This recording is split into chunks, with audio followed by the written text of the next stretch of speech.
Man, great win. I thank God for this win. Proud of my team for making the adjustments at halftime and playing a great second half. Really proud of that second half.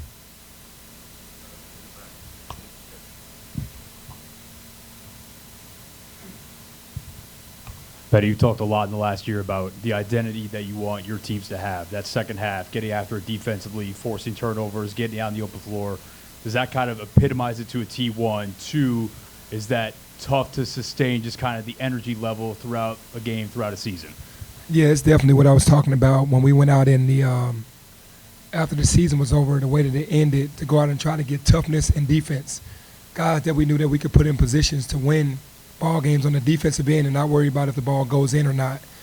And that's who we want to be. And I'm getting back to my identity. Obviously, these guys haven't been doing it enough during games. They've been practicing, but the games are different. And but I was definitely proud of the effort in the second half. It felt like the team grew into the game as the game progressed. How much do you feel like the chemistry was increased throughout this game, and how much do you think that'll help moving forward? Yeah, there was none early, and then it did increase, like you said, the chemistry as the game went on. We made the adjustments at halftime, and it seemed like it was a new team in the second half. We did better in their zone. We saw the holes in their zone. We took advantage of that, and then we ramped the pressure up and got after them a lot harder in the second half. This may be, a stupid question or whatever, but do you think do you think like in a way the team maybe needed the start they had in the first half to kind of happen in order to, I guess just I don't think that's a stupid question, but I don't think they needed it because we got our butts kicked in 2 exhibition games. I think that's enough. I think what they know now is that how much more serious practice has to be. Even though we pushed them hard, there is a little push back. And now these games are showing us that we got to be more prepared. We got to be tougher from the beginning. And sometimes as a coach, you like winning games that, you play a bad first half and you come out the second half and take over. So it definitely will help us. Do you think you could have made this comeback if not for the experiences that you had in those exhibitions? Do you think those taught you things in some ways? I would like to say yes, but I do know that experience of those 2 games, both second halves, especially the Alabama game, the way we got after them and trapped them, that's what we did the second half in this game. So the experiences from those exhibition games definitely, I think, helped us, with this game. Coach, the first half was kind of frustrating. When you went into the locker room, what did you tell them? Because when you came out the second half, it's kind of like they were lit on fire. Yeah, it is. It is frustrating, man. When your hometown boos you, then you deserve it because they're seeing a product out there that's not competing. And that's all we talked about since we left Alabama was to have an attitude of being a competitor, going out there and fighting every minute. And we didn't do that the first half. At halftime, I just challenged them on doing the things that we've been taught and going out there and playing at a high level. And once we saw the adjustments on the zone, because the zone did hurt us in the first half, then it made it easier offensively because it just kind of was more fluid. And then defensively, that made us go harder. Two-parter because you just mentioned the boos. You guys heard some boos? They were loud. And then, you know what? As a competitor, you look at that and go, "Hey, we're not playing well. Let's play better." Yeah. Because I always challenge those guys that get your fans into the game early, so that they're loud. They want to get loud and stay loud. You don't give the team that advantage, and that gives the team more confidence when they hear your fans kind of booing a little bit. So that's what we needed the most because now we know how real it really is here at home. And then it seems pretty straightforward. You start making shots, your fortunes are going to turn around. But Coach Gates was in here earlier talking about you guys were afforded the opportunity to get into your press because you started making shots. Yep. They had to start taking the ball out of bounds and everything like that. So just sort of that not hidden, but like that aspect of the game had to be just even more important because not only are you generating your own points, but you're able to get into the the other thing that I told them before we left the locker room was that we had to get into the penalty early, and we got to 6 fouls within a couple minutes, 2 or 3 minutes, and then when we started getting on the line, we could set our defense, We started making jumpers. We started making layups. Started throwing lobs. And every time they had to take the ball out, that was in our favor. So, yeah, I don't like our offense to start our defense, but in that second half, we started making shots so we could set up into our D. Haggerty getting to the line, how critical is that aggressiveness, and how much is he just kind of a take it over or step up guy? Yeah, that's very important in his game. He's been doing this since he's been at Tulsa, and he's brought that here.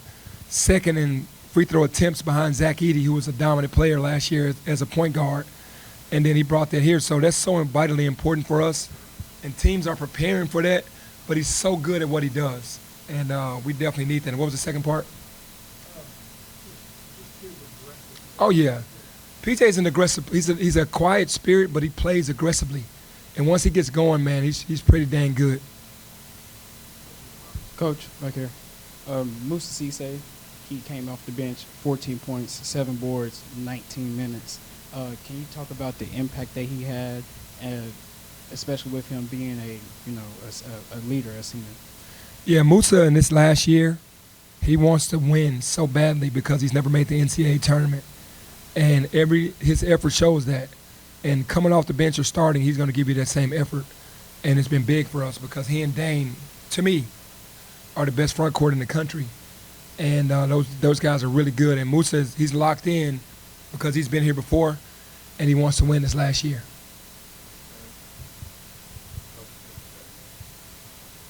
Coach, what do you think of your half-court offense tonight? What was good and what can be better? Yeah, well, they mixed it up. In the first half, it was poor because we were too stagnant. We didn't get the zone moving the way that we should have, and then when we saw the gaps in the second half, we did.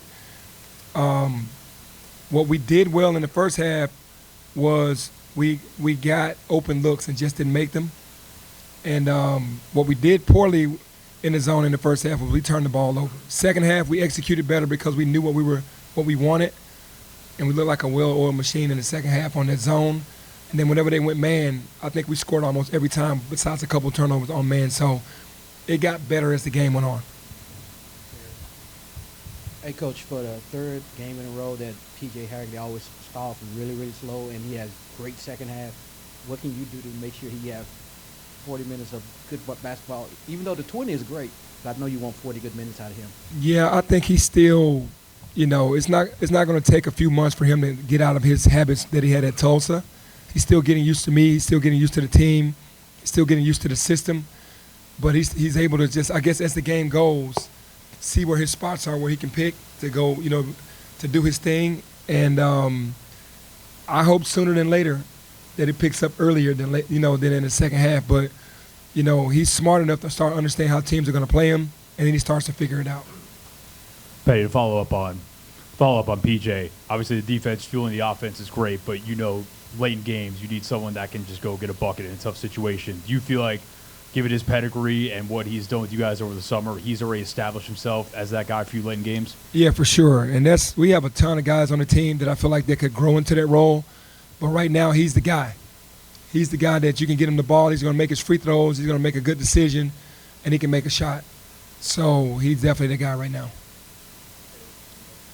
With Dane and Musa both having great games tonight in different ways in some ways, and I know they played on the court, gave them Missouri troubles with that Twin Tower set.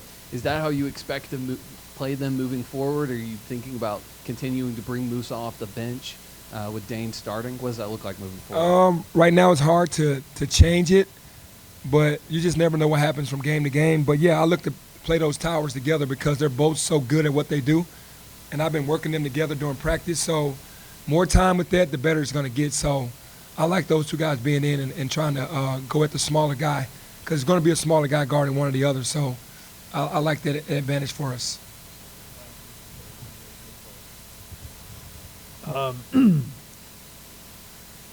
Tyreek not with you anymore. Yeah.